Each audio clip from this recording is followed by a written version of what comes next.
யோபு 1ஆம் அதிகாரம் 1ஆம் வசனமும் வாசிக்கலாம், 8ஆம் வசனமும் வாசிக்கலாம். யோபு 1ஆம் அதிகாரம் 1 வசனமும் 8ஆம் வசனமும் நம்ம வாசிக்கலாம். Job chapter 1 verses 1 and verse 8 வாசிக்கலாம். ஊட்ஸ் தேசத்திலே யோபு என்னும் பேர் கொண்ட ஒரு மனுஷன் இருந்தான். அந்த மனுஷன் உத்தமனும் சன்மார்க்கனும் தேவனுக்கு பயந்து பொல்லாப்புக்கு விலகுகிறவனுமாய் இருந்தான். 8ஆம் வசனம். கர்த்தர் சாத்தானை நோக்கி, என் தாசனாகிய யோபின் மேல் கவனம் வைத்தாயோ? உத்தமனும் சன்மார்க்கனும் தேவனுக்கு பயந்து பொல்லாப்புக்கு விலகுகிறவனும் ஆகிய அவனை போல பூமியில் ஒருவனும் இல்லை என்றார். யோபுவின் புஸ்தகத்தை தான் இந்த அதிகால பைபிள் ரீடிங்ல இப்போ வாசிக்க ஆரம்பிச்சிருக்கோம், வாசிட்டு வர்றோம். நீ காலையில 22ஆம் அதிகாரத்திலிருந்து 29ஆம் வசனம் வரைக்கும் வாசிச்சு அதுல ஒரு சில காரியங்களை கூட காலையில தியானிச்சோம். இந்த யோபுவை குறித்து பாருங்க, இந்த 2 வசனம் என்ன வித்தியாசம்னா, முதல் வசனத்துல இந்த புஸ்தகத்தை வாசிக்கிற எனக்கும் உங்களுக்கும் ஆவியானவர் பேசுற. யார பத்தி பேசுறாரு? யோபுவை குறித்து சொல்லுகிறார். யோபுடைய 4 குணாதிசயங்களை குறித்து சொல்றாரு. ஏன் யோபு ஸ்பெஷல், ஏன் யோபு வித்தியாசமானவர், ஏன் யோபு எனக்கு முன்னால ஒரு சாட்சியாய் ஆண்டவர் வைக்கிறார் என்று சொல்லி 4 காரணங்களை சொல்றார். ஒன்று, அவர் உத்தமர், அவர் சன்மார்க்கர், அவர் தேவனுக்கு பயப்படுகிறவர், பொல்லாப்பு தெரிஞ்சிச்சுன்னா அது என்ன செஞ்சிருவார், அவர் விலகிடுவாருன்னு சொல்லி சொல்றாரு. அப்போ முதல் வசனம் இந்த வேத வசனத்தை வாசிக்கிற எனக்கு உங்களுக்கும் சொல்லப்படுகிறது. அப்படியே அந்த வசனம் தொடர்ந்து வரும்போது 7ஆம் வசனம் 8ஆம் வசனத்துல சாத்தானை பார்த்து ஆண்டவர் என்ன செய்யறாரு, பேசுறாரு. முதல் வசனத்துல என்னோடு உங்களோடு பேசின ஆண்டவர் பைபிள் முழுது நம்மோடு பேசுற வசனம் தான். ஆனா இந்த சிச்சுவேஷன்ல சாத்தானை பார்த்து பேசுறாரு. என் தாசனாகிய யோபின் மேல் நீ கவனம் வைத்தாயோ அப்படின்னு சொல்லிட்டு 1ஆம் வசனத்துல சொன்ன அந்த 4 காரியத்தை மறுபடியும் சொல்றாரு. உத்தமன், சன்மார்க்கன், தேவனுக்கு பயந்தவன், பொல்லாப்புக்கு விலகுகிறவன் மட்டும் சொல்லிட்டு கூட இன்னும் கொஞ்சம் எக்ஸ்ட்ரா சொல்றாரு. அவனை போல பூமியில் ஒருவனும் இல்லை அப்படின்னு சொல்லி ஆண்டவர் அவரை குறித்து சொல்றாருன்னு வாசிக்கிறோம். அப்போ கர்த்தர் சாட்சி சொல்றாரு, மனுஷர்கள்ட்டையும் சாட்சி சொல்றாரு, சாத்தான்ட்டையும் சாட்சி சொல்றாரு. என் தாசன் இவர் 4 ஒப்பற்ற குணங்களை சொல்லி அவரை போல யாருமே இல்ல அப்படின்னு சொல்லி ஆண்டவர் சொல்வதற்கு காரணம் என்ன? அவருக்குள்ள இந்த யோபுக்குள்ள இருந்த மேன்மையான குணங்கள் என்னன்னு சொல்லி கொஞ்சம் பைபிள் எடுத்து நம்ம பார்க்க போறோம் இன்னைக்கு.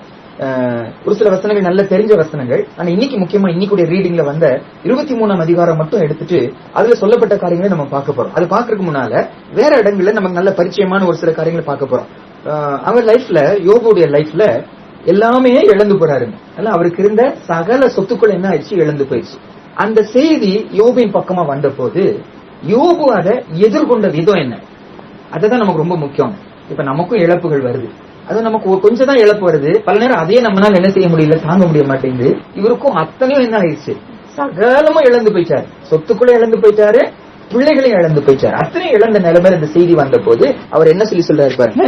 1ஆம் அதிகாரத்துல 20, 21, 22 இந்த 3 வசனம் வாசிக்கலாம். ஜோப் சாப்டர் 1 20, 21 and 22. அப்பொழுது யோபு எழுந்திருந்து தன் சால்வையை கிழித்து தன் தலையை சிரைத்து தரையிலே விழுந்து பணிந்து, நிர்வாணியாய் என் தாயின் கர்ப்பத்திலிருந்து வந்தேன், நிர்வாணியாய் அவ்விடத்துக்கு திரும்புவேன்.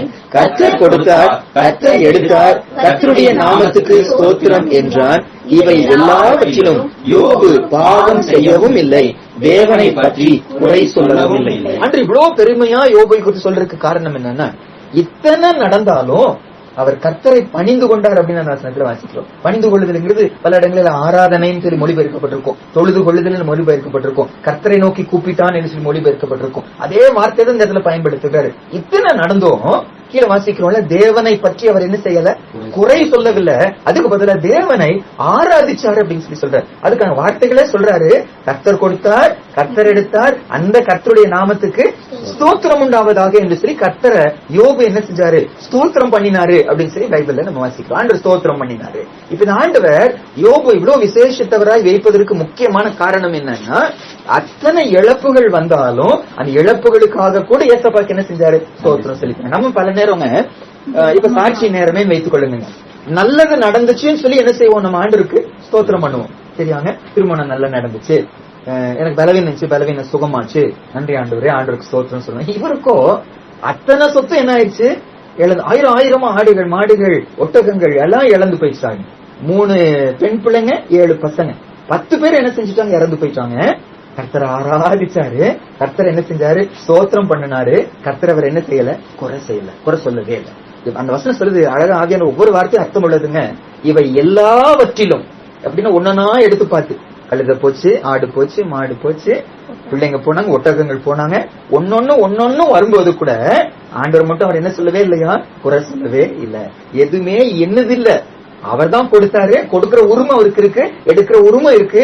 என்னுடைய வேலை என்ன, ஆண்டவன் என்ன செய்வேன், ஸ்தோத்திரம் செலுத்துவேன். நமக்கு ஒரு பெரிய சவால் இந்த யோபுடைய வாழ்க்கை. 2வது அதிகாரத்துல அடுத்த சம்பவம் என்னன்னா, இதெல்லாம் நடந்துருச்சு. இப்போ அவன் ஏசப்பா என்ன செய்யல, குறை சொல்லல, ஆண்டவர் ஸ்தோத்திரம் தான் பண்ணினாரு, ஆண்டவரை ஆராதிக்க தான் அவர் செஞ்சாரு, அவரது அது அவர் தான் கொடுத்தாரு, அவர் தான் எடுத்தாரு அப்படின்னு சொல்லி எடுத்ததும் கர்த்தர் தான் சிலவர் அறிக்கை செய்தார். அடுத்தது பிசாசு அடுத்த கட்டத்துக்கு போறான். அவன் சரீரத்தை தொடுவதற்கு எனக்கு என்ன கொடுங்க, நீங்க உரிமை கொடுங்க. உடம்பு முழுதும் பயங்கர வேதனைக்குள்ள கொண்டு போறாங்க. நாற்றம் எடுக்கிறது, வீட்டுக்குள்ள வைக்க முடியல, வெளியே கொண்டு போய் என்ன செஞ்சாங்க, போட்டது போல போட்டிருக்கிறாங்க. சாம்பல் எடுத்து பூசி கொள்ளுகிறாரு, ஓடு எடுத்து அந்த காயங்கள் எல்லாம் என்ன செய்யறாரு, சுரண்டி கொண்டு இருக்கிற அந்த ஒரு நிலைமையில மனைவி சொல்லுகிறாங்க. அதை நம்ம வாசிக்கலாம். 2ஆம் அதிகாரத்துல 9ஆம் வசனமும் 10ஆம் வசனமும் வாசிக்கலாம். ஜோப் சாப்டர் 2 verses 9 and 10. அப்பொழுது அவன் மனைவி அவனை பார்த்து, நீ இன்னும் உம்முடைய உத்தமத்தில் உறுதியாய் நிற்கிறீரோ, தேவனை தூஷித்து ஜீவனை விடும் என்றாள். அதற்கு அவன், நீ பைத்தியக்காரி பேசுகிறது போல பேசுகிறாய், தேவன் கையிலே நன்மையை பெற்ற நாம் தீமையையும் பெறவாண்டாமோ என்றான். இவைகள் எல்லாவற்றிலும் யோபு தன் உதடுகளினால் பாவம் செய்யவில்லை.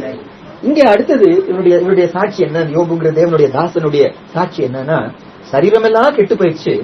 மனைவி சொல்றாங்க, இன்னும் ஏசப்பா நீ சொல்லிட்டு இருக்கிறியா, கத்தர்ன்னு சொல்லிட்டு இருக்கிறியா, பிள்ளைங்களை எடுத்துட்டாரு, சொத்துக்களை எடுத்துட்டாரு, இப்ப உடம்பு சுகத்தையும் என்ன செஞ்சுட்டாரு, நீயும் சாகதான் போற, அந்த இயேசுவன் என்ன செஞ்சிரு, அந்த கர்த்தரை நீ மறுதளிச்சுட்டு நீ என்ன செஞ்சிரு, செத்து போ அப்படின்னு சொல்லி சொல்றான். இப்படி வந்த போது கூட அவருடைய அறிக்கை என்னன்னா, நீ பைத்தியக்காரத்தனமா பேசுற, கர்த்தர்ட்ட இருந்து நன்மை பெற்ற நாம அந்த ஆண்டுட்டு இருந்து நம்ம தீமையை பெறக்கூடாதோ என்று சொல்லி இதுல கூட யோபு என்ன செய்யல, பாவம் செய்யவில்லை என்று சொல்லி ஆண்டவர் அவரை கிட்ட சாட்சி சொல்ற. இது நமக்கு ஒரு சவால். ஆண்டவர் இந்த தேவ மனிதன் அவ்வளவு உயர்த்தினதற்கு காரணம் என்ன, என்கிட்ட நன்மையோ தீமையோ நான் எது பெற்றாலும் ஆண்டவர்கிட்ட பெற்றுக் கொள்ளுகிறேன், அவருக்கு தெரியும் எனக்கு என்ன தேவைன்னு சொல்லி அதுக்கு என்ன செய்வேன், நன்றியோடு அதை பெற்றுக்கொள்ள. நம்ம சொல்ல முடியுதா, நன்மையான காரியங்களை நன்றியோடு பெற்றுக்கொள்கிறோம், தீமை வரும்போது தீமையான காரியங்கள் வரும்போது என் ஆண்டுகிட்ட சந்தோஷத்தோடு கூட, ஆமா ஏசப்பா உங்களுக்கு தெரியும், எனக்கு தான் புரிஞ்சுக்க, பைபிள் சத்தியம் அதுங்க, நம்மனால நிறைய நேரம் என்ன செய்ய முடியாது, புரிஞ்சுக்க முடியாது. ஆனா ஆண்டு நல்லதுக்கு தான் செய்வார், அதுக்கு பின்னால என்னவா இருக்கும், ஏதோ ஒரு நன்மை இருக்கும், ஏதோ தடை பண்றாரு, பலவீனத்துக்கு அனுமதி கொடுக்கிறாரு, ஏதோ இழப்பு கொடுக்கிறாரு, என்னமோ ஒரு காரியத்திலிருந்து என்னை பாதுகாப்பதற்காக, கற்றுக் கொடுப்பதற்காக.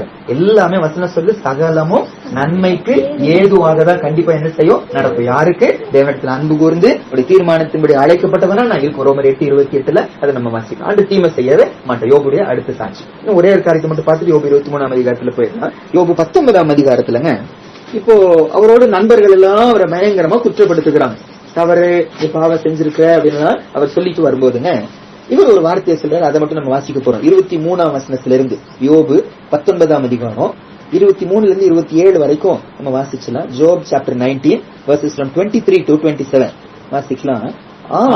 நான் இப்பொழுது சொல்லும் வார்த்தைகள் எழுதப்பட்டால் நலமாய் இருக்கும், அவைகள் ஒரு புஸ்தகத்தில் வரையப்பட்டு அல்லது என்றைக்கும் நிலைக்க அவைகள் கரும் கல்லிலே ஊழி வெட்டாகவும் ஈய எழுத்தாகவும் பதிந்தால் நலமாயிருக்கும். என் மீட்பர் உயிரோடு இருக்கிறார் என்றும் அவர் கடைசி நாளில் பூமியின் மேல் நிற்பார் என்றும் நான் அறிந்திருக்கிறேன். இந்த என் தோல் முதலானவைகள் அழுகி போன பின்பு நான் என் மாம்சத்தில் இருந்து தேவனை பார்ப்பேன், அவரை நானே பார்ப்பேன், அந்நிய கண்கள் அல்ல, என் கண்களே அவரை காணும். இந்த வாஞ்சையால் என் உள்ளிந்திரியங்கள் எனக்குள் சோர்ந்து போகிறது. யோபு இவ்வளவு ஒப்பற்றவரா ஆனதற்கு காரணம் என்னன்னாங்க, அவருடைய கண்கள் இந்த பூமிக்குரிய ஆசீர்வாதத்துக்கு மேல இருக்கவே இல்லைங்க. அவ்வளவு பெரிய மனுஷன். நீங்க 1ஆம் அதிகாரம் 2ஆம் வசனத்துல வாசிப்பீங்கன்னா, கிழக்கத்தி புத்திரரில் அவர் தான் என்னவா பெரியவரா. அன்னைக்கு இருக்கிற ஜனங்கள்ல மகா பெரிய பிரபு அவர், அவ்வளவு பெரிய மனுஷன். அத்தனை சொத்துக்கள் இருந்தாலும் அவர் கண்கள் அதன் மேல என்ன செய்யல, வைக்கல. அதுக்காக ஆண்டவர் என்ன செய்யல, அவர் பின்பற்றல, அதை ஏங்கிக் கொண்டு இருக்கவில்லை. அவர் ஏக்கம் எல்லாம் என்ன, ஒரு நாள் என் ஆண்டவர் என்ன செய்வாரு, வருவாரு. இன்னைக்கு அவர் உயிரோட தான் இருக்கிறார். சூழ்நிலை வித்தியாசமா இருக்கு. அவர் சாமி இருக்காரா, ஏமாந்துட்டோமா, நிறைய பேர் சொல்லுவாங்க பிரெயின் வாஷ் பண்ணிடுறாங்க, இதெல்லாம் அன்பா பேசி நல்லா செஞ்சிடறாங்க, பல விதமா சொன்னாலும் சூழ்நிலைகள் வித்தியாசமா இருந்தாலும் யோபு சொல்றாரு, என் மீட்பர் கண்டிப்பா என்ன செய்யறாரு, இன்றைக்கு உயிரோட இருக்கிறாரு, சீக்கிரம் என்ன செய்ய போறாரு, வரப்போறாரு, நான் அவர் முகமுகமா என்ன செய்ய போறேன், தரிசிக்க போறேன். அது மட்டும் சொல்லிட்டு அடுத்து சொல்றாரு, இத்தனை பலவீனத்தின் கஷ்டத்துக்கு இப்ப நம்மளே பண்ண எல்லாம் எழுந்து நிக்கிறோம், பயங்கர பலவீனத்துல இருக்கும். சாதாரணமா இருக்கிற ஒரு மனிதனுக்கு இந்த காரியம் மாறணுங்கிறது ஆசையா இருக்கும். எப்ப இது மாறும், எப்ப இந்த வலி போகும், எப்ப இந்த பிரச்சனை போகும், அப்படிதான் நம்ம நினைப்போம். கஷ்டம் இருக்கு, எப்ப இந்த கஷ்டம் நீங்கும், அப்படிதான் நம்ம நினைக்க தோணும். ஆனா இவரோ அதை பத்தி யோசிக்கலையா. அவருடைய வாஞ்சை என்ன சொல்றாரு, இந்த வாஞ்சையால் என் உள்ளிந்திரியங்கள் எனக்குள் சோர்ந்து போகிறது. எந்த வாஞ்சை, அவரை நம்ம முகமுகமாய் பார்க்கிற அந்த நாள் எப்போ வரப்போகுது. சுகமாகணும்னு வாஞ்சை இல்ல, ஆசீர்வாதம் மறுபடியும் வரணும்னு வாஞ்சை இல்ல, திரும்பி பிள்ளைகள் கிடைக்கணும்னு வாஞ்சை இல்ல. அவருடைய வாஞ்சை என்ன, ஏசப்பாவை பாக்குற நாள், கடைசி நாள். இன்னைக்கு யோசிச்சு பாக்கணுங்க. எனக்கு உங்களுக்கும் நல்லா தெரியுது, சீக்கிரம் ஏசப்பா என்ன செய்ய போறாரு, வரப்போறாரு, சீக்கிரம் அவர் வரப்போறாரு. ஆக்சுவலா இதெல்லாம் வந்துங்க மத்த 24ஆம் அதிகாரத்துல சீக்கிரம் 4 காரியம் கடைசி நாட்களில் நடக்குமா. ஒன்று யுத்தங்களின் செய்திகள், அதை நம்ம இன்னைக்கு என்ன செய்யறோம், பார்த்துட்டு தான் இருக்கிறோம். அடுத்தது சொல்றாரு பஞ்சங்கள் என்கிறார். உண்மையாவே இன்னைக்கு பஞ்சங்கள் நிறைய இடத்துல நமக்கு தெரிகிறது இல்ல. இந்தியாலயும் எத்தனையோ கோடி சொல்றாங்க, ஒரு நாளைக்கு ஒரே வேலைதான் என்ன செய்யறாங்களா, சாப்பிடுறாங்களா. இன்னைக்கும் நல்லா திட்டங்கள் வந்தாலும் நிறைய பேர் அதுக்கு ரீச் ஆகல. இன்றைக்கும் பஞ்சங்கள் இருக்கிற நிறைய நாடுகள், உலக நாடுகள், பயங்கர கஷ்டத்துல இருக்கிற நாடுகள் இருக்காங்க. இப்போ நார்த் கொரியால எல்லாம் பயங்கர கஷ்டப்படுறாங்களாம், வெளியே தெரிகிறது இல்லைங்க. சாப்பாட்டுக்கே அவ்வளவு கஷ்டப்படுறாங்க. சின்ன சின்ன பொருள் கூட அவ்வளவு விலை உயர்ந்துருச்சு அந்த ஊர்ல. ஏன்னா அவங்க கான்சென்ட்ரேஷன் எல்லாம் மிலிட்டரியில தான், அந்த யுத்தங்கள், அணு ஆயுதங்கள் அதை தான் செலவு பண்றாங்க. மக்கள் மேல பயங்கர கஷ்டப்படுத்தி மக்களுக்கு சாப்பாட்டுக்கே வழி இல்லாத நிலைமையில பஞ்சங்கள் இன்னைக்கு இருந்துட்டு தான் இருக்கு. யுத்தங்கள், பஞ்சங்கள். அடுத்தது வாசிக்கும் கொள்ளை நோய்கள். இன்னைக்கு நம்ம பார்த்துட்டு தான் இருக்கிறோம், பயங்கரமான கொள்ளை நோய்கள். முடிஞ்சிச்சுன்னு சொல்றாங்க, வேர்ல்டு ஹெல்த் ஆர்கனைசேஷன் சொல்லுது. இல்ல, மறுபடியும் சீக்கிரம் என்ன செய்ய போகிறது, அடுத்த கட்டம் வரதான் போகுது. அதனால எச்சரிக்கை விட்டுறாதீங்கன்னு தான் சொல்லிட்டே இருக்கிறாங்க, திரும்பி வரப்போகுதுன்னு சொல்லி சொல்றாங்க. 4வது பூமி அதிர்ச்சிகள். பூமி அதிர்ச்சியை பத்தி நம்ம அவ்வளவு கேள்விப்படுகிறது இல்ல. ஆனா நீங்க ஒவ்வொரு தடவை பேப்பர் வாசிப்பீங்கன்னா எங்கேயோ ஒரு மூலையில பாப்பீங்கன்னா இந்த இடத்துல அது சின்னதா அளவா கூட இருக்கலாம், ஆனா பூமி அதிர்ச்சி வந்துச்சுன்னு சொல்லி ஒரு கணக்கெடுப்புல பூமி அதிர்ச்சி எல்லாம் கணக்கு வைக்கிற ஒரு சைட்ல ஒரு இதுல சொல்றாங்க, இந்தியால இந்த 2022 வருஷத்துல மட்டுங்க ஒரு மாச கணக்குல அவங்க சொல்றாங்க, ஆவரேஜா ஒரு மாசத்துக்கு 31 பூமி எதிர்ச்சி நடக்கிறதா நம்முடைய அப்படின்னு. ஒரு நாளுக்கு ஒரு பூமி எதிர்ச்சி என்ன செய்கிறது இருக்கிறது. நான் இதை பார்க்கும்போது முந்தா நேற்று காலையில இந்த உபவாச ஜபத்துக்காக இந்த செய்தி ஆயத்தமாயிட்டு இருந்தேன். அந்த அசைவில்லாத ராஜ்யம் வார்த்தையை வைத்து தியானிச்சுட்டு இருக்கும்போது இந்த அசைவை குறித்து பார்த்த போது அன்னைக்கு மட்டுங்க நைட்டு 12 மணில இருந்து மத்தியானம் 12 மணி வரைக்கும் 4 பூமி எதிர்ச்சி ரெக்கார்ட் ஆயிருக்குன்னு எழுதுறாங்க. அன்னைக்கு மட்டும் நான் பார்த்த அன்னைக்கு மட்டும் இந்தியால 4 பூமி அதிர்ச்சி, பூமி அதிர்ச்சிகள் அதிகமா என்ன செய்ய வந்து கொண்டே இருக்கிறது. இதை சொல்லிட்டு மத்த 24ஆம் அதிகாரத்துல சொல்றாரு, இதெல்லாம் முடிவு இல்ல, இதெல்லாம் வேதனைகளுக்கு ஆரம்பம். ஆங்கிலத்துல என்ன போட்டிருக்குன்னா, இது பிரசவ வேதனை போன்றது அப்படிங்கிற. இது ஒரு பிரசவ வேதனை போன்றது அப்படின்னா என்ன அர்த்தம், பிரசவ வேதனை என்னன்னா கொஞ்சம் கொஞ்சமா வலி வருமா. ஒரு வலிக்கும் அடுத்த வலிக்கு இருக்கிற அந்த டைமிங் வர வர குறைஞ்சிட்டே வருமா. இப்படிதாங்க கான்ட்ராக்ஷன் சொல்றாங்க. வலி வரும், 1 மணி நேரம் கழிச்சு அடுத்த வலி, அடுத்தது 3/4 மணி நேரம், அதுக்கப்புறம் அரை மணி நேரம், அப்படி என்ன செஞ்சுட்டே இருக்கும், குறைஞ்சிட்டே வரும். ஆனா வர வர இந்த வலியுடைய அளவு அதிகமாகும், இன்டென்சிட்டி. கொஞ்சம் வலியா இருக்கும், அடுத்த முறை இன்னும் அதிகமா வலியா இருக்கும். புரியுதாங்க. அந்த வார்த்தைய இந்த காரியத்துக்கு ஆண்டு என்ன செய்யறாரு, பயன்படுத்துறாரு. என்ன அர்த்தம்னா, இன்னைக்கு பிரச்சனை கேட்கிறோம், இது எதுக்காக, ஒரு பெரிய காரியம் நடக்க போகுது, நீ ஆயத்தப்படு. அந்த சகோதரிக்கு அந்த குடும்பத்துக்கு ஏசப்பா என்ன செய்யறாரு, ஆயத்தப்படுத்துற. எங்கேயோ அசால்ட்டா இருந்துராத, எதோ குழந்தை இழந்துருவீங்க, ஆபத்து நேரிடும், சேஃப்டியான இடத்துக்கு போங்க, ஆயத்தமாகுங்க. அவங்களை ஆயத்தப்படுத்துறதுக்காக எச்சரிக்கை கொடுத்து ஆண்டர் செய்யற. அதே போல அதே வார்த்தையை இதற்கு ஆண்டர் பயன்படுத்துற. இந்த கடைசி காலத்துல நிக்கிறோம், ஆண்டர் சீக்கிரம் வரப்போகிறாரு. இந்த செய்திகள் எல்லாம் அந்த நாட்களுக்கு நீ என்ன செய்ய, ஆயத்தப்படு, எனக்கு உங்களுக்கு வார்னிங்க கொடுக்குற. அன்னைக்கு இருந்த யோபுக்கு இருந்த ஏக்கம் என்ன, இத்தனை நடக்கும் போதும் என்னுடைய வாஞ்சை என்ன, ஒரு சோர்வாயிடுச்சு, ஏக்கமாச்சு. என்ன ஏக்கம், ஏசப்பா என்ன செய்யணும், நானு பார்க்கணும். ஆண்டு இந்த யோபு உயர்ந்த ஸ்தானத்துல வைக்கிறதுக்கு காரணம் என்ன, அவருடைய ஏக்கம் என்ன, ஏசப்பாவை பார்க்கணும். இவ்வளவு பணக்காரர், இவ்வளவு பெரிய மனுஷன், எல்லாரும் அவர் வந்தா எல்லாரும் எந்திரிச்சு நிப்பாங்களாம், எல்லாரும் பேசிட்டு இருப்பாங்களாமாங்க. அவர் நடந்து வந்தா எல்லாரும் வாயை மூடிக்குவாங்களாம், வாலிபர்கள் எல்லாம் நடுங்கி போவாங்க, எல்லாரும் ஒளிஞ்சு போய்வாங்களாம், யாருமே பேசமா, இவர் சொன்னா அப்படியே கேட்பாங்களாம். அப்பேற்பட்ட ஒரு மனுஷன், இவருடைய ஏக்கம் என்ன, ஆனா ஆண்டவர் என்ன செய்யணும் பாக்க. எனக்கு உங்களுக்கு வாஞ்ச இருக்கிறதா, அன்னைக்கு இருந்ததை விட இன்னைக்கு ஏசப்பா வருக ரொம்ப சமீபமா இருக்கு, சீக்கிரம் ஏசப்பா வரப்போறாரு. ஆனா அவர் ஆயத்தமா, மனசு அது மேல இருக்கிறதா. பிரதர் சொன்னபடி பல நேரம் நம்முடைய இருதயம், வேலை, படிப்பு, உலக காரியம், சிந்தனை எங்கேயோ போய் விடுகிறது. அது என்ன பெரிய டேஞ்சர். ஏசப்பா சொல்றாரு, நீ நினையாத நாளில் அந்த நாள் உன் மேல் வராதபடி எச்சரிக்கை. அப்படின்னு என்ன அர்த்தம், ஏசப்பா பிள்ளைங்க ஆண்டு எதிர்பார்க்கிறது என்ன, அந்த நாளை என்ன செஞ்சுட்டே இருக்கணும், நினைச்சுட்டே இருக்கணுமா.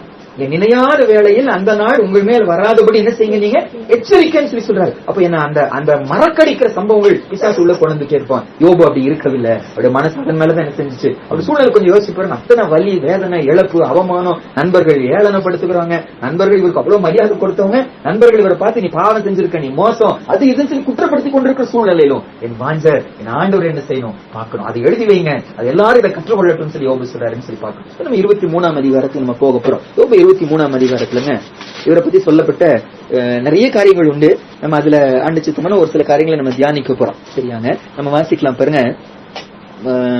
யோபுவின் புஸ்தகம் 23ஆம் அதிகாரம் முதல் 3 வசனங்கள் மட்டும் ஃபர்ஸ்ட் நம்ம வாசிக்கலாம். யோபு 23ஆம் அதிகாரம் முதல் வசனம். Job chapter 23 verses 1, 2 and 3. இந்த அதிகாரத்தில் நமக்கு என்ன தியானிக்க போறோம்னா, யோபு இவ்வளவு விசேஷித்தவரா, ஆண்டவர் என் தாசன் என்று சொல்லி அவரை குறித்து பெருமையாய் பிசாசுக்கே சவால் விடுகிற அளவு யோபுவை ஆண்டவர் வைத்ததற்கு இந்த பகுதியில நம்ம பார்க்கிற ஒரு சில காரணங்களை தான் இப்ப தியானிக்க போறோம். வாசிக்கலாம்.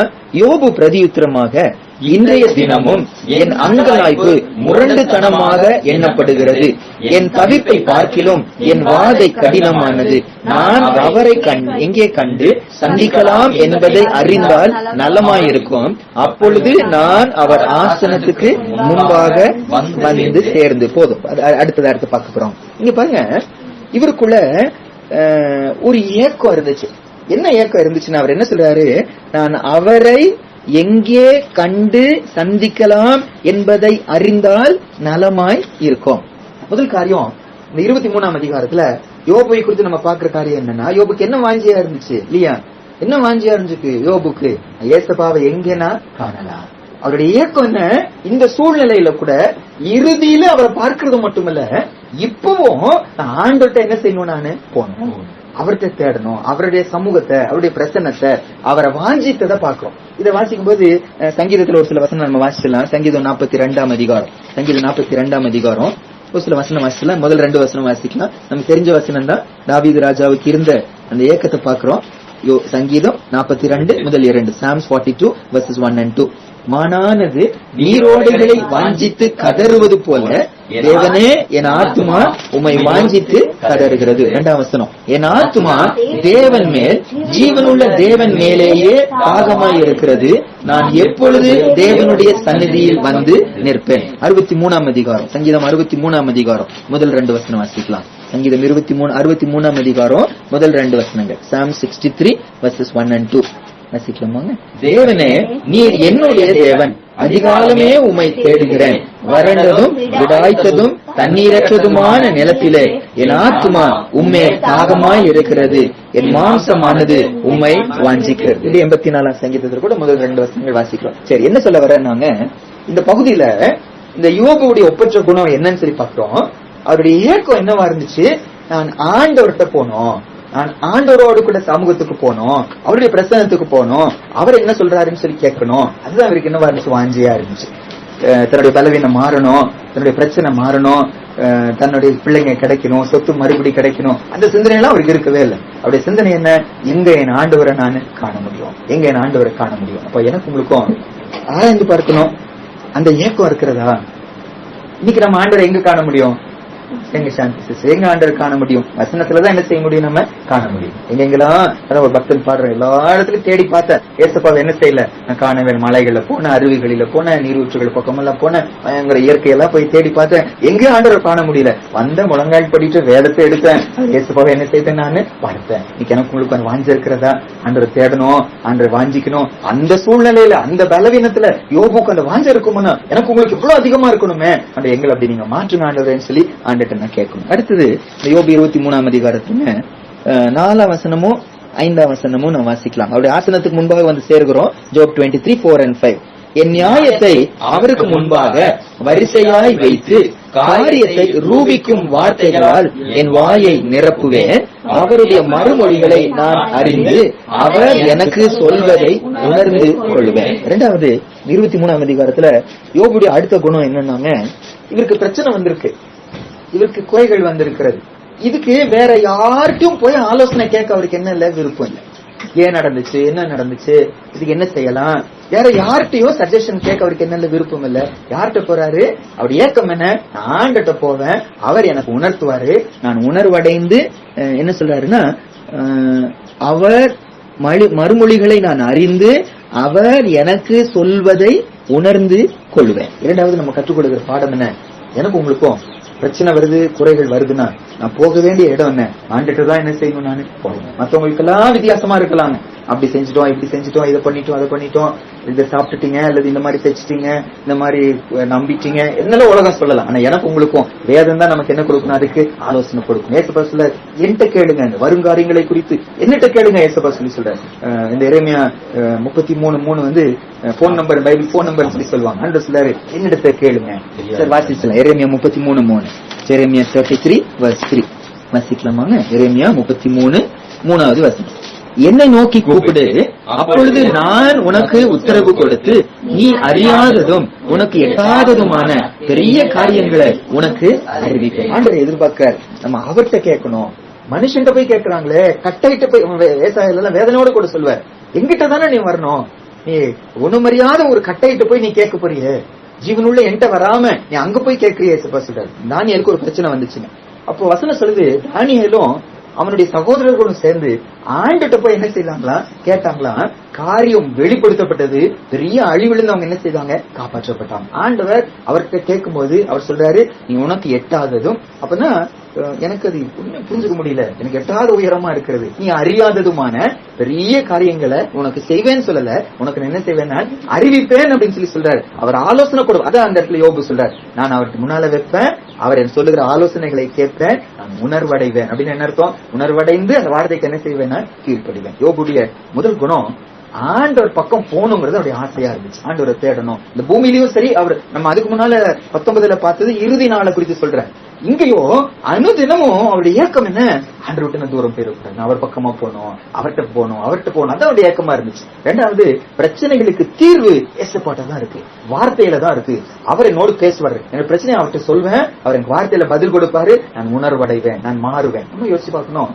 நிறைய தடவை ஆண்டவர் பேசுறாருங்க, அவர் பேசாம இருக்கிறதே இல்ல. பைபிள் சொல்லுது அவருடைய சத்தம் பூமியின் பூச்சக்கரத்தின் இறுதி வரைக்கும் என்ன செய்யறதா தோணிக்கிறது. ஆண்டவர் பேசிட்டு தான் இருக்கிறார். பல நேரம் நம்ம தான் அந்த வார்த்தையை எனக்கு என்ன செய்ய மாட்டேங்கிறோம், நம்ம எடுத்துக்க மாட்டேங்கிறோம். இது அவங்களுக்கு கரெக்டா இருக்கும், இது ஷாரனுக்கு சொல்லலாம், சந்தோஷுக்கு சொல்லலாம் அப்படின்னு யோசிச்சிடும். என்னோட ஏசப்பா பேசுறாரு, நான் மாறணும்னு பேசுறாரு, நானும் அதை என்ன செய்ய மாட்டேங்க, எனக்கு என்ன செய்ய மாட்டேங்க, எடுத்துக்க மாட்டேங்க. நல்லா இருந்துச்சுங்க, நல்லா இருந்துச்சு அப்படின்னு தான் சொல்றோமே ஒழிய அதுல நான் உணர்வடைய மாட்டேங்கிறேன். யோபு அப்படி இருக்கல. ஆண்டவர் பேசினாரா, நான் உணர்ந்து கொள்வேன் அப்படின்னு சொல்லி சொல்றாருன்னு பாக்குறோம். மூணாவதாக யோபு 23ஆம் அதிகாரத்துல 6ஆம் வசனத்துக்கு வந்துடலாம். யோபு 23ஆம் அதிகாரத்தை பார்த்துட்டு வரோம். அதுல யோபுடைய நம்ம கற்றுக்கொள்ள வேண்டிய ஒரு சில குணாதிசயங்களை பார்க்கிறோம். யோபு 23ஆம் அதிகாரம் 6வது வசனம் வாசிக்கலாம். அவர் தம்முடைய மகா வல்லமையின் படியே என்னோடே வழக்காடுவாரோ, அவர் அப்படி செய்யாமல் என் மேல் தயை வைப்பார். பாருங்க, இவருக்கு வந்த ஆபத்து, இவர் இழப்பு எல்லாம் யோபு தெளிவா சொல்றாரு. சாத்தான் இதை செஞ்சான்னு சொல்லல, மனுஷன் இதை செஞ்சான்னு சொல்லி சொல்லல. என்னன்னு சொல்லி சொன்னாரு? கர்த்தர் தான் எடுத்தார் அப்படின்னு சொல்லி சொல்றாரு. மனைவிட்ட சொல்லும் போது கூட கர்த்தர்ட்ட நன்மையை பெற்ற நாம் அதே கர்த்தர்ட்ட தீமையை பெறக்கூடாதோ அப்படின்னு சொல்லி சொன்னார். தீமைக்காகவும் ஏசப்பாக்கு என்ன செய்தார்? நன்றி சொன்னார். அப்ப இவருக்கு நல்லா தெரியும், தான் வாழ்க்கை என்ன நடந்தாலும் யாருக்கு தான் வருது? கர்த்தர்ட்ட தான் வருதுன்னு சொல்லி. இப்ப ஆண்டவர் இப்ப என் லைஃப்ல என்ன அடிப்பாருன்னா, தெரியாம என்ன எனக்கு இருக்கிற காரியங்கள் எல்லாம் என்னை விட்டு எடுத்து போடுவாருன்னா, அவரை தயவு உள்ளவரா நம்மளால பார்க்க முடியாது. புரியுதாங்க? ஒரு கோபம் உள்ளவருங்க, ரொம்ப கோபக்காரருங்க ஏசப்பா, ரொம்ப ரொம்ப நீதியாவே நியாயமா செய்யறாரு அப்படிதான் சொல்ல தோணும். ஆனா இவரும் சொல்றாரு, நான் ஆண்டவர்கிட்ட போவேன், அவர்கிட்ட கேட்பேன், பதில் கொடுப்பாரு, உணர்வடைவேன். ஒரு ஆண்டவர் யாரு அப்படின்னு சொல்லி கேட்டா, மிகுந்த வல்லமையின்படி என்னோட இடைபட மாட்டாரு, அவர் தயவுள்ளவரா என் வாழ்க்கையில இருப்பார். இந்த சூழ்நிலையில கூட இயேசுவை என்னன்னு சொல்லி சொல்றாரு? தயவுள்ளவரா சொல்லி சொல்ற. நடந்த ஒரு சம்பவம் நான் சொல்லியிருக்கேன்னு தெரியல. ஒரு மிஷினரி சைக்கிள்ல தான் ஊழியத்துக்கு போவாரா. அப்போ ஒரு நாள் பக்கத்துல ஒரு சில வீடுகளுக்கு போய் இயேசுவை பத்தி சொல்லிட்டு இருந்தாரா. அப்போ ஒரு ஆள் ரொம்ப கோபமா, ஏதோ வெளிநாட்டுல இருந்து காசெல்லாம் வாங்கி, நீ நல்லா இருக்கிற, எனக்கும் காசு கூட, நானும் இயேசு நல்லவர்னு வெளியே சொல்றேன் அப்படின்னாரா. கோபத்தோடு பேசினாரா. சரி என் கூட வான்னு சொல்லி கூட்டிட்டு போனாரா. இவரு இடத்துக்கு கூட்டிட்டு போனார். ஒரு மரத்து கீழே சைக்கிளை வச்சிருந்தாராம், சைக்கிள் அங்க வச்சு கட்டி வச்சிருந்தாராம். வான் கூட்டிட்டு போனாரு. இது என் சைக்கிள்னாரா. பின்னால ஒரு பொண்ணு, அந்த பொண்ணே சைக்கிள் என்ன செஞ்சு வச்சிருக்காரு? கட்டி வச்சிருக்கிறார்.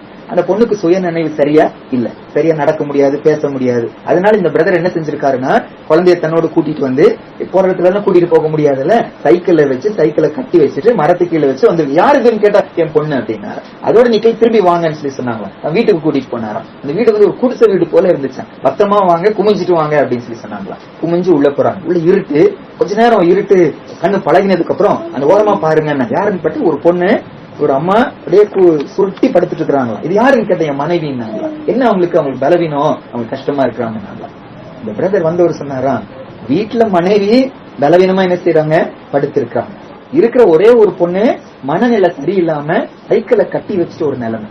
இந்த நிலைமையிலையும் உன்னால இயேசு நல்லவர்னு சொல்ல முடியுமானா, அந்த இயேசு உண்மையா என்னவாதான் இருக்கணும், நல்லவரா தான் இருக்கணும். யோபு தான் சொல்றேன், நீ நம்ம அப்படி சொல்ல முடியுமா? நிறைய தடவைங்க சின்ன சின்ன பிரச்சனை வந்து இயேசுவை நம்பி என்னாச்சு உனக்குன்னு சொல்லி சொல்லும்போது ஆமா ஆமா ஏமாந்துல நாட்டுக்குது நல்ல நேரம் நம்முடைய பேச்சுல செயல்ல என்ன செஞ்சிடறோம், ஆண்டவரை மறுதளிக்கிறவங்களா இருந்து விடுகிறோம். இல்ல, ஆண்டவர் நல்லவர் தான், இது சரி எனக்கு தான் புரிஞ்சுக்க முடியல, இது நன்மைக்காக தான் என்ன செய்யறாரு. அவர் தீமை செய்யவே மாட்டாருங்க. நம்ம பிள்ளைங்களுக்கு என்ன செய்ய மாட்டோம், தீமை செய்ய மாட்டோமே. படைச்ச ஆண்டவர் தீமை செய்வாரா? அவர் நல்லதுதான் செய்வாரு. எல்லா சூழ்நிலையிலும் ஆண்டவரை தயவுள்ளவரா என்ன செய்யணும் பார்க்கணும். பைபிள்ல வாசிக்கிறோம், தாவீது பாவம் செஞ்சுட்டாருங்க, கணக்கு எடுக்க கூடாது, கணக்கு எடுத்துட்டார். 2 சாமுவேல் 24ஆம் அதிகாரத்துல கணக்கு எடுத்துட்டார். அப்ப நியாய தீர்ப்பு வருகிறது, அவருக்கு சாய்ஸ் கொடுக்கிறார். 3 சாய்ஸ முன்னால வைக்கிறார். என்ன சாய்ஸ் வைக்கிறாருன்னா, பஞ்சத்தை குறித்து சொல்றாரு, அதுக்கப்புறம் யுத்தம், எதிரிகள் வந்து உனக்கு பின்னால தொடருவாங்க அப்படின்னு சொல்லி சொல்றாரு, கடைசியா 3 நாள் கொள்ளை நோய் அப்படிங்கிறார். அப்ப இவர் என்ன சொல்றாருன்னா, நான் மனுஷன் கையில விழுகல. பஞ்சம்னா என்ன அர்த்தம், பக்கத்துல போய் என்ன செய்யணும், கை நீட்டணும், மத்த ராஜா கிட்ட கை நீட்டணும், அவங்க கூட நான் கேட்க விரும்பல. அதே போல யுத்தம்னா அந்த சோல்ஜர்ஸ் கூட என்ன செய்ய, கொஞ்சம் காப்பாத்துங்கயா அப்படின்னு அந்த ராஜாட்ட நம்ம தயவு கேட்கணும். மனுஷன்ட்ட விலகல. கொள்ளை நோய்னா ஆண்டுகிட்ட தான் என்ன செய்ய முடியும், விழ முடியலையே. ஒரு காரணம் சொல்றாரு, கர்த்தர் கிருபை உள்ளவர். அது மட்டும் வாசிக்கலாமா? 2 சாமுவேல் 24ஆம் அதிகாரம் 14வது வசனம். 2 சாமுவேல் 24:14 வாசிக்கலாமா? 2 சாமுவேல் 24:14. அப்பொழுது தாவீது காத்தை நோக்கி, கொடிய இடுக்கணில் அகப்பட்டிருக்கிறேன், இப்போது நாம் கர்த்தருடைய கையில் விழுவோமாக, அவருடைய இரக்கங்கள் மகா பெரியது, மனுஷர் கையிலே விழாதிருப்பேனாக என்று. ஆண்டவர் கையில நான் என்ன செய்யறாரு, 7 வருஷம் பஞ்சமும் வேண்டாம், 3 மாத யுத்தமும் வேண்டாம், ஆண்டவர் கையில நின்று விழுகிறேன். ஏன்? அவர் இரக்கம் உள்ளவர். யோபு அதுதான் சொல்றாரு. இத்தனை சூழ்நிலை மத்தியில கூட கர்த்தரை இரக்கமுள்ளவரா தயவுள்ளவரா என்ன செய்தாரு பார்த்தாரு. இன்னைக்கு நம்ம எப்படி இருக்கிறோம்? ஆண்டவரை சூழ்நிலைகள் டிஃபரெண்டா போகும்போது ஆண்டவர் மாறிட்டாருன்னு நினைக்கிறோமோ? ஏசப்பா அன்பு மட்டும் இறுதி வரைக்கும் என்ன செய்யாது, மாறவே மாற. அவர் அன்புள்ளவர் தான். நீங்க எந்த பக்கம் சக்கரை பழம் சொல்லுவாங்க, ஐயா தான் அடிக்கணும் சொல்லுவாங்க, சக்கரை பழம் எந்த பக்கம் கிளி சாப்பிட்டாலும் என்னவாதான் இருக்கும், இனிப்பதா இருக்கும். ஆண்டவர் சக்கரை பழம், அவர் அன்புள்ளவர். எந்த பக்கம் கிளினாலும் ஏசப்பா அன்புள்ளவரான்னு கேட்டான். ஆமா, நான் அன்புள்ளவர் தான். எனக்கு தான் புரிஞ்சுக்க முடிய மாட்டேங்குது, பலவீனம், இழப்பு, அவமானம், வேதனை இருக்குது. ஆனா ஏசப்பா தீமை செய்யவே இல்லை. இன்னொரு நாள் வரும், அது யோசிப்போம், ஏசப்பா நல்லது செஞ்சார், ஆண்டவர் நல்லது செஞ்சார், ஆண்டவர் ஸ்தோத்திரம் பண்ணுவோம். அதான் பைபிள் சொல்லுது ஒரு வசனத்துல, நாம் அவருக்கு பயப்படும்படி அவர்கிட்ட மன்னிப்பு இருக்குன்னு வசனத்துல, திரளான மன்னிப்பு இருக்கு. அது எங்க என்னங்க, சங்கீதம் 130:4. நம்ம எடுக்க வேண்டாம், 130 சங்கீதத்துல 4ஆம் வசனத்துல. ஏன் நம்ம அவர் பயப்படணும்னா, அவர் யாரு, கொடுமையானவர் அல்ல, அவர் மன்னிக்கிற கிருபையுள்ள ஒரு தேவன். ஆண்டவரை நல்ல நேரங்களில மன்னிக்கிறவரா, நல்லவரா, தயவுள்ளவரா பார்க்க முடியும். ஆனா இடுக்க நேரத்துல, இழப்பு நேரத்துல எல்லாம் இழந்து நிற்கும் போது கூட இயேசு நல்லவர்னு சொல்ல முடியுமானா, அதுதான் உண்மையான கிறிஸ்தவ வாழ்க்கை. யோபு என்ன செஞ்சாரு. இதன் மத்தியில கூட இயேசு நல்லவர்னு சொல்லி தைரியமா பறைசாட்சி. அந்த மிஷினரி சொன்னாரு, அப்ப அந்த சகோதரன் வந்தவன் அப்படின்னா ஏசப்பா நல்லவரா தான் கண்டிப்பா என்ன செய்யணும், இருக்கணும். இதன் மத்தியில கூட நீங்க நல்லவர்னு சொல்லி அனுபவிக்கிறது மட்டும் இல்ல, எங்களுக்கும் வந்து நீங்க சொல்வீங்கன்னா இயேசு நல்லவர் தான் சொல்லி சொல்லணும். இன்னைக்கு என்னத்த எந்த ஆண்டவர் உலகத்துக்கு காட்டுகிறோம், ஆராய்ந்து பார்த்து யோபு அப்படி இருந்தாருன்னு சொல்லி பாக்குறோம். அடுத்ததாகங்க யோபு 23ஆம் அதிகாரத்துல 8ஆம் வசனமும் 9வது வசனமும் வாசிக்கலாம். யோபு 23:8 and 9. ஜோப் 23:8-9. இதோ நான் முன்னாக போனாலும் அவர் இல்லை, பின்னாக போனாலும் அவரை காணேன், இடது புறத்தில் அவர் கிரியை செய்தும் அவரை காணேன், வலது புறத்திலும் நான் அவரை காணாதபடிக்கு ஒளித்துக் கொண்டு இருக்கிறார். சரி, பல இடங்கள்ல ஆண்டவர் தன்னை மறைத்துக் கொள்ளுகிற தேவன் அப்படின்னு சொல்லி பைபிள்ல வாசிக்கும். அவருடைய ஒரு நாமமே அப்படின்னா அவர் தன்னை மறைத்துக் கொள்ளுகிறவர். நான் அவரை வாஞ்சியா தேடினாதான் அவர் என்ன செய்வார், நமக்கு வெளிப்படுவார். கட்டாயப்படுத்துகிறதே இல்ல. எனக்கு முன்னால வந்து நின்று என்ன நம்பு, ஏன் நான் விடாம போன அவர் கேட்கறதே இல்லை. ஏசப்பா அப்படி செஞ்சுட்டையா, அசையா விட்டு போய் நாங்க தான் வாங்க வாங்க செய்யுங்க நம்ம சொல்றோம் மனுஷங்க. ஆனா ஏசப்பா அப்படி செய்யறதே இல்லை. அவர் மறைத்துக் கொள்ளுகிற தேவனா இருக்கிறார். உண்மையா அவரை தேடுனா இல்லையா ஏசப்பா என்ன செய்வாரு, வெளிப்படும். ஏசப்பா எனக்கு வேணும், ஏசப்பா உங்க கிருபை வேணும் ஏசப்பா அப்படின்னு நீங்க கேட்டு பார்த்தா ஏசப்பா உனக்கு என்ன செய்வாரு, வெளிப்படுவார். நம்ம எல்லாருக்கும் ஏசப்பா வெளிப்படுவாருன்னு வாசிக்கிறோம். இங்க என்ன வாசிக்கிறோம் நாங்க, யோபு சொல்றாரு, நான் முன்னால போறேன் அவரை காண, அப்புறம் பின்னால போன அவரை காணும், இடதுபுறமோ வலதுபுறமோ எங்க போனாலும் அவர் என்ன செய்யலன்னு காண முடியும். ஆனாலும் அவர் தேடுறாரு. இதுல என்ன சத்தியம் அடங்கி இருக்குன்னாங்க, நிறைய தடவை நாமும் ஆண்டவரை தேடுகிறோம், ஆனா கொஞ்ச நேரத்துல அந்த பொறுமையை இழந்து போய் இருக்கிறோம். தேடி தேடி பார்த்தங்க, எனக்கு ஒண்ணும் கிடைக்கலங்க, நம்ம விட்டுறோம். ஆனா இவரோ முன்னால போனாரு கிடைக்கல, பின்னால போனாரு கிடைக்கல, அமைதியாகல, வலதுபுறம் இடதுபுறம் எல்லா இடம் என்ன செய்யற தேடிக்கொண்டு அந்த வாஞ்சி அந்த இடத்துல என்ன செய்யறோம் பாக்க. அந்த சூழ்நிலையில கூட ஆண்டவர் தானே நம்மளை தேடி வரணும். நேற்று முந்தா நேற்று ஒரு பிரதர் சொல்லிட்டு இருந்தாங்க, இப்பதான் ஆண்டவர் பக்கமா வந்திருக்காங்க, குடியில பலவித வித்தியாசமா வாழ்ந்தவங்க இன்னைக்கு ஆண்டவர் பக்கமா வந்துட்டாங்க. அவங்க சொல்றாங்க, ஆண்டவரை மரியாதை கொடுத்து கூட பேச தெரியாது அவங்களுக்கு. அதுக்கு தெரியாதா நான் இந்த பிரச்சனை போறேன்னு அதுக்கு தெரியாதா? அவங்க பக்தியோட தான் சரி அவங்க பேச அப்படி, அதுக்கு தெரியாதா நான் போற பிரச்சனை அதுக்கு தெரியாதா அப்படிங்கிறாங்க. நம்ம பல நேரம் அவர் நம்மளை தேடி வரணும்னு நம்ம நினைக்கிறோம். நல்லா இருக்கும்போது நம்ம தேடி போறோம், பலவீனம் இருக்கும்போது ஏசப்பா தான் என்ன செய்யணும், என்ன தேடி வரணும் நம்ம நினைக்கிறோம். இந்த இடத்துல யோபு சொல்றாரு, நான் அவரை முன்னால போய் தேடி பாக்குறேன், பின்னால போய் தேடி பாக்குறேன், வலதுபுறம் தேடி பாக்குறேன், இடதுபுறம் தேடி பாக்குறேன். அதுல என்ன அடங்கி இருக்கிறது? அவருக்கு இருந்த அந்த ஏக்கத்தை பார்க்கிறோம். சிம்பிளா ஆண்டவர் என்ன செய்யல, அவர் விட மாட்டாரு. எனக்கு நீங்க வெளிப்பட்டுதான் ஆகணும், எனக்கு நீங்க பேசிதான் ஆகணும், நீங்க ஆலோசனை கொடுத்து நான் என்ன செஞ்சேன் அவர்கிட்ட கேட்டேன், அவர் செய்யல, அதனாலதான் அங்க போயிட்டேன் நம்ம பல நேரம் சொல்லிடுவோம். அதனாலதான் இதை செஞ்சேன். யோபுவை விடவே இல்லை. ஏசப்பா சந்தோஷோட என்ன செஞ்சு ஆகணும், பேசிதான் ஆகணும் அப்படிங்கிற ஒரு வெறிய ஒரு வைராக்கியம் அவருக்கு இருந்ததை பாக்குறோம். நம்ம எப்படி இருக்கிறோம்? அந்த ஏக்கம், அந்த வாஞ்ச, சின்ன சின்ன விஷயங்கள்லாம் நம்ம சோர்வடைய வைக்க கூடாது. என்ன ஆனாலும் அவர் தான் எனக்கு வழி. 123 சங்கீதத்துல தான், அவர் எனக்கு இரக்கம் செய்யும் வரைக்கும் என் கண் அவரை என்ன செய்யும், நோக்கிக்கொண்டே. உங்களை விட்டு எனக்கு வழியே இல்ல சுவாமி, வேற வழியே இல்லன்னு உங்க கூட வந்தேன்னு இல்ல, நீங்க ஒருத்தர் தான் வழி. நான் வேற வழிக்கு மட்டும் என்ன செய்ய மாட்டேன், போக மாட்டேன். வேற வழியில எனக்கு கிடைக்கணும்னு எனக்கு அவசியமே இல்லை. அப்படி கிடைச்ச பொருள் எனக்கு வேண்டாம், எனக்கு நீங்க தான் கொடுக்கணும், நீங்க தான் செய்யணும். ஒரு சகோதரிக்கு பாம்பு கடிச்ச போது சுத்தி இருக்கவங்க எல்லாம் சொன்னாங்க, பாடம் போட்டு சரியாயிரும் சார். அந்த சகோதரி சொல்லிச்சாங்க, 6 மாசம் தான் கர்த்தருக்குள்ள வந்து பாடம் போட்டுதான் என் விஷயம் நீங்கணும்னா, என் விஷயம் நீங்கணும்னு அவசியம் இல்ல, எனக்கு ஏசப்பா தான் என்ன செய்யணும், சுகப்படுத்தணும்னு உறுதியா நின்னாங்க. எனக்கு எனக்கும் அந்த ஒரு ஏக்கம், நடக்கலன்னாலும் தாமதம் ஆனாலும் நான் அவரை தான் பிடிச்சுக்குவேன், அவர் தான் எனக்கு உதவி செய்யணும். அந்த ஒரு ஏக்கமும் பாரமும் நமக்கு இருக்குமா? யோபுக்கு அது இருந்துச்சு. நமக்கு ஒரு சாட்சியா ஏசாயா 8 அதிகாரம் 17 வசனம், ஏசாயா 8 அதிகாரம் 17 வசனத்துல, ஐசாயா சாப்டர் 8:17 வாசிக்கலாமாங்க. நானும் யாக்கோபின் குடும்பத்துக்கு தமது முகத்தை மறைக்கிற கர்த்தருக்காக காத்திருந்து அவருக்கு எதிர்பார்த்து இருப்பேன். தன்னுடைய குடும்பத்தை பத்தி தான் அடுத்த வசனத்துல சாட்சி சொல்வார். நானும் என் குடும்பமும் இஸ்ரவேலில் அடையாளங்களாக அற்புதங்களாக இருப்போம் சொல்லி ஏசாயா சொல்றாரு. இந்த இடத்துல சொல்றாரு, அவர் மறைத்துக் கொள்ளுகிறவர் தான், ஆனாலும் அவருக்காக என்ன செய்வேன், நான் காத்திருப்பேன், என்னோடு பேசணும். அவர் மறைச்சிட்டாருங்கிறதுனால வேற வழிக்கு என்ன செய்ய மாட்டேன், நான் போக மாட்டேன். வழி அடைக்கப்பட்டிருக்கு, வேற யாரையும் நான் தேடி போக மாட்டேன். எனக்கு அவர் தான் செய்யணும், எனக்கு உதவி அவர்கிட்ட தான் வரணும், எனக்கு ஒத்தாசை அவர்கிட்ட தான் வரணும். அவர் கொடுக்கிற வரைக்கும் அவரை நான் பின்பற்றி கொண்டே போய்கொண்டே இருப்பேன். அடுத்தது யோபு 23 அதிகாரத்துல 10 வசனத்துக்கு வந்துடலாம். யோபு 23 அதிகாரம் 10 வசனத்துல அவர் சொல்ற ஒரு சாட்சி பாருங்க. 23:10, ஜோப் 23:10 வாசிக்கலாம். ஆனாலும் நான் போகும் வழியை அவர் அறிவார், அவர் என்னை சோதித்த பின் நான் பொன்னாக விளங்குவேன். நம்ம என்ன தியானிச்சு வர்றோம் நாங்க, ஏன் யோபுடைய சாட்சி இவ்வளவு மேன்மையா இருக்கு, ஏன் யோபுவை இந்த அளவு ஆண்டவர் நேசிச்சாரு? 23 அதிகாரத்துல பேசிஸ்ல நம்ம பாக்குறோம். இந்த 5வது காரியத்துல என்ன தியானிக்கிறோம் நாங்க, யோபு சொல்லுகிறாரு, எனக்கு ஒண்ணுமே புரிய மாட்டேங்குது, எப்படி ஏன் நடக்குதுன்னு ஒண்ணுமே எனக்கு புரியல. ஆனா ஒன்னே ஒண்ணு தெரியும், நான் போகும் பாதைய அவர் அறிவார். எனக்கு தெரியணும்னு அவசியம் இல்ல, அவருக்கு அது தெரியும். அப்படி சொல்லிட்டு அடுத்த ஸ்டேட்மெண்ட் சொல்றாரு, என்னை சோதித்த பின்பு நான் என்னவா விளங்குவேன்னா பொன்னாக விளங்குவேன். அவர் என்ன கற்றுக்கொண்டார் அப்படின்னா, இதுல இந்த சோதனை என்னை பொன்னாக விளங்க பண்ணுவதற்காக தான் இந்த சோதனை. பொண்ணுங்கிறது தெய்வீகத்தை குறிக்கும், ஆண்டவரை குறிக்கும். அப்போ ஆண்டவரை என் லைஃப்ல காட்ட முடியாம என்னமோ கசடுகள் எல்லாம் என் வாழ்க்கையில இருக்கிறது. இந்த உபத்திரவம் அதெல்லாம் எரிக்க போகுது, அதெல்லாம் சுட்டெரிக்க போகுது, அந்த கருப்பெல்லாம் என்னை நீக்க போகுது, அழுக்கெல்லாம் நீக்க போகுது. அப்ப இந்த பாடு என்னை பரிசுத்தப்படுத்த போகிறது, பொன்னாகி இயேசுவை போல என்ன செய்யுது, என்னை மாற்ற போகிறது. அதுதாங்க யோபு 12 அதிகாரம் 10 வசனத்துல வாசித்து போனோம். எபிரேயர் 12 அதிகாரம் 10 வசனத்துல ஏன் பாடுகள், ஏன் ஆண்டு தன்னுடைய பிள்ளைங்களை அடி கொடுத்து சிச்சித்து கொண்டு போறாரு அப்படின்னு ஒரு காரணத்தை சொல்றாரு. இந்த இடத்துல Hebrews chapter 12:10, எபிரேயர் 12:10 வசனம்.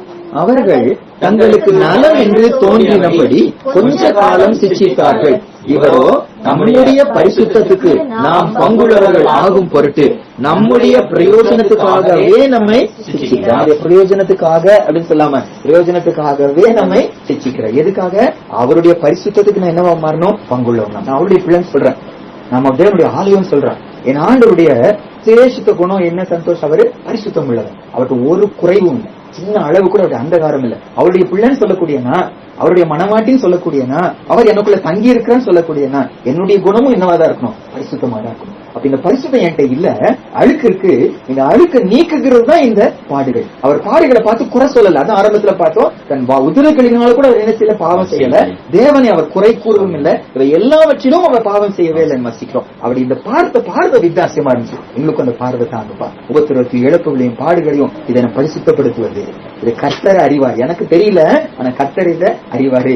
இது முடிவு என்னவா இருக்கும், நான் பொண்ணாக என்ன செய்வேன், நான் விளங்குவேன். பொண்ணுங்கிறது ஆண்டவரை குறிக்கும் இல்லைங்க. அப்ப ஆண்டவரை போல நான் என்ன செய்ய போறேன், மாற போறேன். மாற்றிட்டே வர்றாரு. அந்த உணர்வோடு கூட உபத்திரவத்தை அவர் பார்த்தாரு. அடுத்தது யோபு 23ஆம் அதிகாரத்துல இன்னும் 2 காரியம் ஃபாஸ்ட் பார்த்து முடிச்சிடலாங்க. 11-12 வாசிக்கலாம். யோபு 23:11-12. Job 23:11 and 12. அவருக்குள்ள இருந்த நம்ம கற்றுக்கொள்ள வேண்டிய சாட்சிகள். என் கால்கள் அவர் அடிகளை பற்றி பிடித்தது, அவருடைய நெறியை விட்டு நான் சாயாமல் அதை கை கொண்டேன். அவர் உதடுகளின் கற்பனைகளை விட்டு நான் பின்வாங்குவதில்லை. அவருடைய வாயின் வார்த்தைகளை எனக்கு வேண்டிய ஆகாரத்தை பார்க்கிலும் அதிகமாய் காத்துக் கொண்டேன். தைரியமா சொல்றாரு, ஆண்டவர் சமூகத்துலதான் பேசுறாரு. தைரியமா சொல்றாரு, வசனத்தை ஆகாரத்தை விட அதிகமா என்ன செய்வேன்னா வாங்கிச்சேன். அன்னைக்கு நம்ம போல இருக்கிற புல் பைபிள் அன்னைக்கு இருக்காது. இன்னைக்கு கொஞ்சம் வெளிப்பாடு தான் அன்னைக்கு இருந்துச்சு.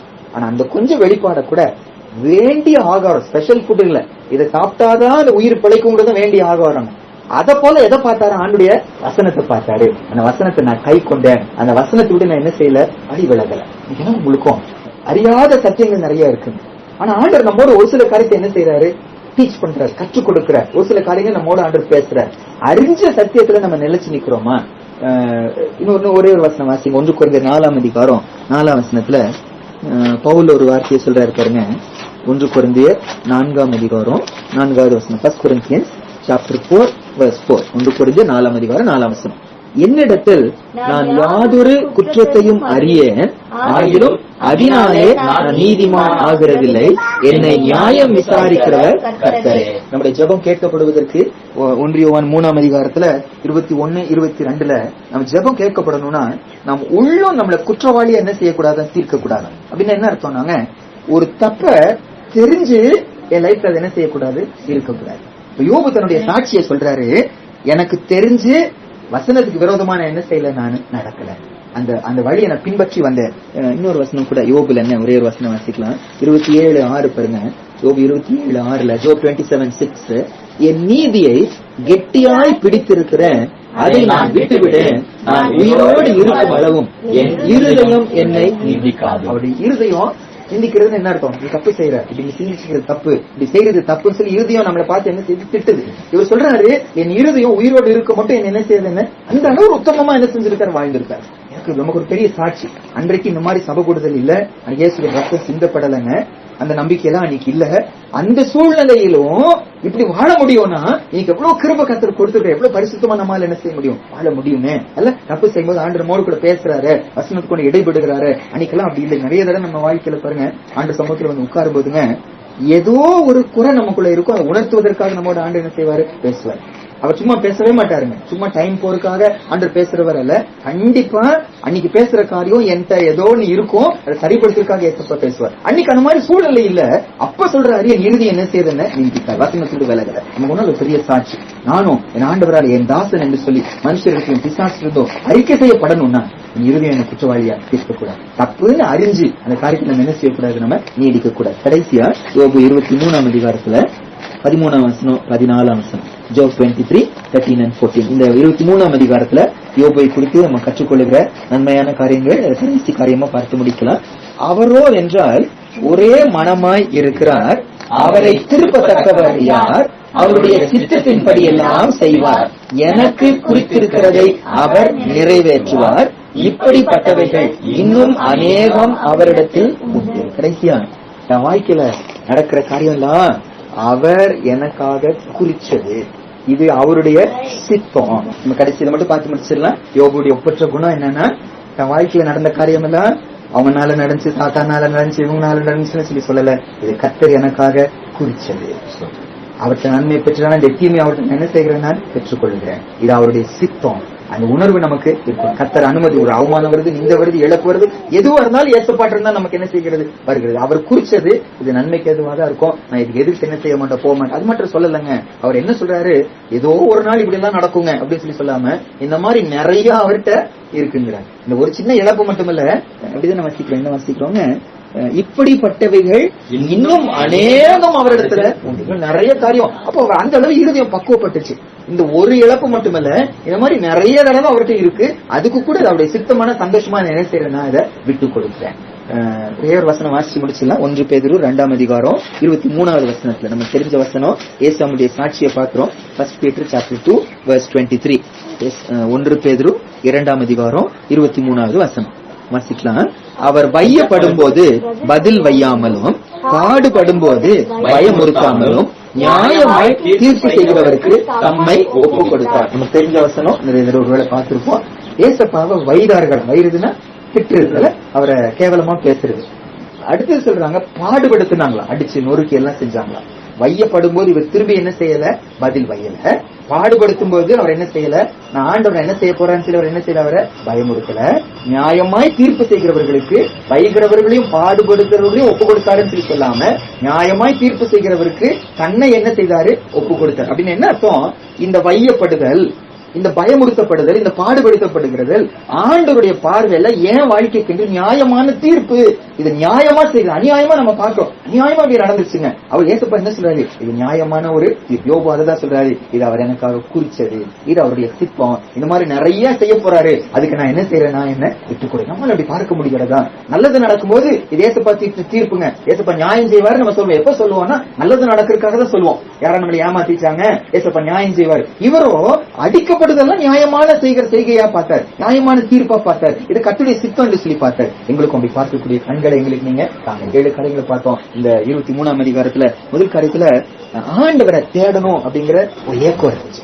ஆண்டு சமூகத்துக்கு போனோம். இப்ப யாருமே நம்மளை பார்த்து நீங்க வாங்க வாங்க வாங்க சொல்லணும்னு அவசியம் இல்லை. நம்ம சொல்லுனாலே இன்னமும் அவரோருக்கு உறவில நமக்கு ஒரு குறை இருக்குன்னு அர்த்தம். எனக்குள்ள என்ன வரணும், ஆசை வரணும். அதுதான் ஆண்டுக்கும் அதுதான் விருப்பம். கட்டாயப்படுத்தி அவர் பக்கமா வருது அவருக்கு விருப்பமே இல்லை இல்லைங்க. கட்டாயத்தினால, கண்டிதத்தினால, விசனத்தினால அவரை தேடவே கூடாது. வசனம் சொல்லி சொல்லுது. நம்ம கட்டாயப்படுத்திக்கலாம், இன்னொருத்தர் நம்மளை கட்டாயப்படுத்தி யோபுக்கு அந்த பாரம் இருந்துச்சுன்னு சொல்லி பார்த்தோம். 2வது பிரச்சனைக்கு தீர்வு கர்த்தரை தான் எதிர்பார்த்தாரு. அவர் சொன்னாருன்னா நான் என்ன செய்வேன், நான் உணர்வடைவேன், நான் மாற்றிக்கொள்வேன் என்று சொல்லி சொன்னாருன்னு பார்க்கிறோம். அடுத்தது என்ன பார்க்கிறோம், இந்த சூழ்நிலை மத்தியில கூட கொடூரமானவர் அவர் பார்க்காம தயவுள்ளவரா அன்புள்ளவரா பார்த்த நாமும் அந்த இந்த சூழ்நிலை உங்க குணத்தை மாற்றாது, அன்புள்ளவரா இருக்கு, நேற்று நின்றும் என்றுமே மாறாதவராய் இருக்கிறேன்னு சொல்லி பார்த்தோம். 4வது சூழ்நிலைகள் மத்தியில கூட கர்த்தரை எப்படியாவது தேடணும், அடையணும். அந்த இன்டென்சிட்டி, அந்த அவரை தேடல கிடைக்கலங்கிறதுனால விட்டுட்டு போலங்க. அந்த 4 சகோதரர்கள் திமிர்வாதக்காரன் கூட்டிட்டு வந்தாங்க, இடம் எல்லாம் ரிட்டர்ன் போகலங்க, மேல ஏறி போற பிரிச்சு உள்ள கொண்டாங்க. அந்த மாதிரி ஏசப்பாவை நான் கண்டடைஞ்சே ஆகணும், அவர் இறக்கம் செய்ய வரைக்கும் அவரை நான் தேடுவேன்ங்கிற ஒரு வைராக்கியம் இருந்ததை நம்ம பார்க்கோம். அடுத்தது இதெல்லாம் என்னை பொன்னாக விளங்க பண்ணுவது, இதை சுத்திகரிக்க போகுது.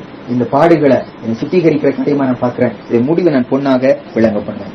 அடுத்தது வாசிக்கிறோம், என் வசனத்தின்படி என் மேல எனக்கு குறை இல்லை, நான் அறிஞ்சு ஒரு தப்பு என்கிட்ட இல்ல அப்படின்னு சொல்லி சொன்னாரு. கடைசியாய் பார்த்தோம், இது ஆண்டவர் செய்கிற நியாயமான ஒரு தீர்ப்பு, எனக்கு குறிச்சிருக்கிறது. நம்ம நிறைய காரியத்துக்கு நீதியை என்ன செய்ய பக்குவப்படுத்துது, ஜெபம் பண்ணலாம். இப்படி ஒரு சாட்சி யோபுக்குள்ள இருந்ததுனால தாங்க ஆண்டவர் யோபுவை பார்த்து என் தாசனாகிய யோபுன்னு சொல்லி ஆண்டவர் சொன்னார். அவன் மேல கவனம் வைத்தாயோன்னு சொல்லி ஆண்டவர். எத்தனையோ கோடிக்கணக்கான மக்கள் இருந்திருப்பாங்க, ஆனா ஏசப்பா யோபுவை பார்த்து இவன் என்னுடைய தாசன், அவன் மேல் நீ கவனம் வைத்தாயோ என்று சொல்லி யோபு விசேஷித்தவனா, பிசாசுக்கு சவால் விடுகிறவனா, எனக்கு உங்களுக்கு ஒரு பெரிய சாட்சியா நம்ம முள்ள ஆண்டு வைத்தார். ஆண்டு செய்ய வல்லவர், யோபுவை மாற்றின ஆண்டவர் இன்னைக்கு எனக்கும் கிருபை கொடுப்பாரு. யோபுக்குள்ள நம்ம பார்த்த அந்த சுபாவங்கள், குணாதிசயங்கள் நமக்கும் உண்டாக, நமக்குள்ளே உண்டாக ஆவியானவர் கிருபை கொடுப்பாரு. ஜெபமனே இந்த ஆராதனை நிறைவு செய்யலாம்.